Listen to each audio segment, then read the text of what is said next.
हजरत सैयदना अबू हुरैरा रज़ियल्लाहु तआला अन्हु आपकी आप ड्यूटी लग गई। ड्यूटी कितने लगी है?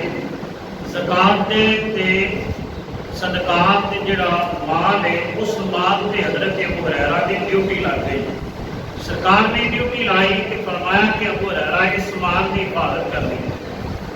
हजरत सैयदना अबू हुरैरा रज़ियल्लाहु तआला अन्हु बड़े चाको चौबंद हो के चौकस हो के पहले दिहाड़े आप माल की हिफाजत कर रहे थे। माल भी वो है जो ज़कात का माल है। हुंदा की है कि अचानक आपको ऊँग आ जाती है, अख लग जाती है, आप नींदर आ जाती है। ये वेखते कि ने कि एक बंदा होंदा है वो पा के कपड़ा उस माल चों कुछ माल चुक रहा है। आप पर फौरन आके उन्होंने पढ़ते हैं, पढ़ के तो फरमा कहते हैं तू ये की कर रहा है, माल की ज़कात है, तेनों मैं कोई नहीं छड्डना। हुण ये गल कदों होई है? रात नूं। कि उस वेले सिर्फ हजरत सैयदना अबू हुरैरा रज़ियल्लाहु तआला अन्हु मौजूद ने, और कोई भी मौजूद है नहीं। उस वेले बंदा ही कोई नहीं है। सवेरे जो नमाज फजर अदा की मेरे कि तुहाडे लजपाल आका जनाब हजरत मुहम्मद मुस्तफा सल्लल्लाहु अलैहि वसल्लम सरकार ने फरमाया अबू हुरैरा दस तेरे रात वाले चोर का की बनया। लोग कहते हैं ना कि नबी नूं ते कल की खबर नहीं, दीवार के पीछे का इलम नहीं कि मेरे तुहाडे लजपाल आका कि उहने सरकार फरमाते हैं अबू हुरैरा दस तेरे रात वाले चोर का की बनया। हजरत सैयदना अबू हुरैरा रज़ियल्लाहु तआला अन्हु आप अर्ज करते हैं कि या रसूलल्लाह सल्लल्लाहु अलैहि वसल्लम उन्हें बड़िया मिन्नतां समाइतां कीतियां सन, वो बड़ा गरीब सी, उन्हें तरले कीते सन ते मैं उन्हें छड्ड छड़िया। ते हुण सरकार ने आने वाले जमाने की खबर दी। सरकार ने फरमाया अबू हुरैरा अज वो फिर आएगा, अज वो फिर आएगा। जो अगली रात हुई तो हजरत अबू हुरैरा ने आख्या कल तो आया सी, अज उन्होंने माफ कोई नहीं करना, अज नहीं माफी मिलनी। दूसरा दिन होया फिर हजरत अबू हुरैरा को उसे तरह आप की अख लग गई, नींद आ गई।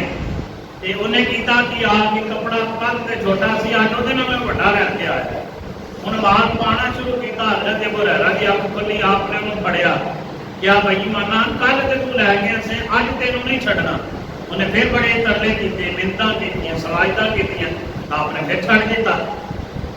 सवेरे फिर सरकार ने फरमाया अबू हुरैरा दस तेरे रात वाले चोर का की बनया। उन्हें ये नहीं गल की कि सरकार उन्हें बड़िया मिन्नतां सवायतां कीतियां सन, तरले किए सन ते मैं उन्होंने छड्ड छड़िया सी। सरकार ने फरमाया अज फिर आएगा। तीसरा दिहाड़ा, तीसरी रात आई तो फिर आया। जो आया तो हजरत अबू हुरैरा ने कहा कि अगे 2 दिन छड्ड छड़िया, अज माफी नहीं देनी।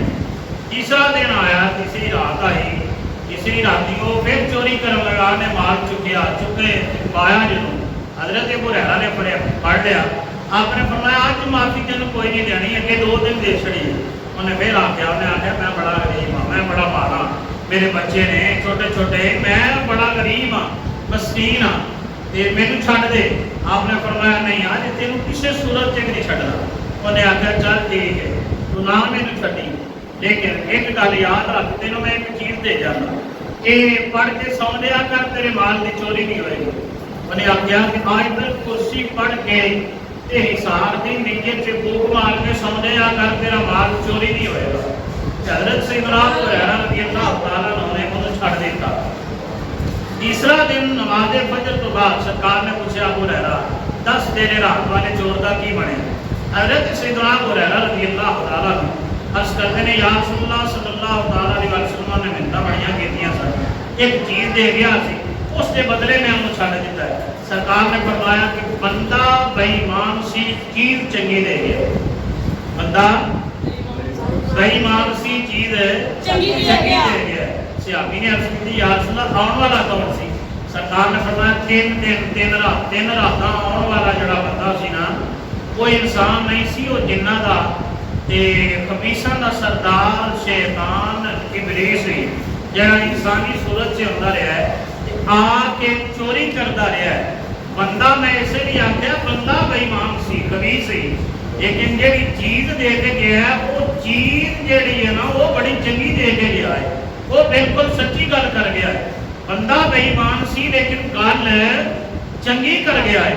ਤੇ ਫਰਮਾਇਆ ਕਿ ਆਇਤਲ ਕੁਰਸੀ ਪੜ੍ਹ ਕੇ ਸੌਂ ਜਾਇਆ ਕਰੋ ਕਿਸ ਵੇਲੇ ਜਦੋਂ ਤੁਹਾਨੂੰ ਖਦਸ਼ਾ ਆਏ, ਆਪਣੇ ਤਾਲੇ ਨੂੰ ਫੂਕ ਮਾਰ ਕੇ ਸੌਂ ਜਾਇਆ ਕਰੋ, ਤੁਹਾਡੇ ਘਰ ਵਿੱਚ ਚੋਰੀ ਨਹੀਂ ਹੋਏਗੀ। ਇਹ ਉਹਨੇ ਗੱਲ ਜਿਹੜੀ ਕੀਤੀ ਹੈ ਬਿਲਕੁਲ ਠੀਕ ਕੀਤੀ ਹੈ, ਲੇਕਿਨ ਬੰਦਾ ਚੰਗਾ ਨਹੀਂ ਸੀ, ਬੰਦਾ ਬੜਾ ਮਹਿਮਾਨ ਸੀ।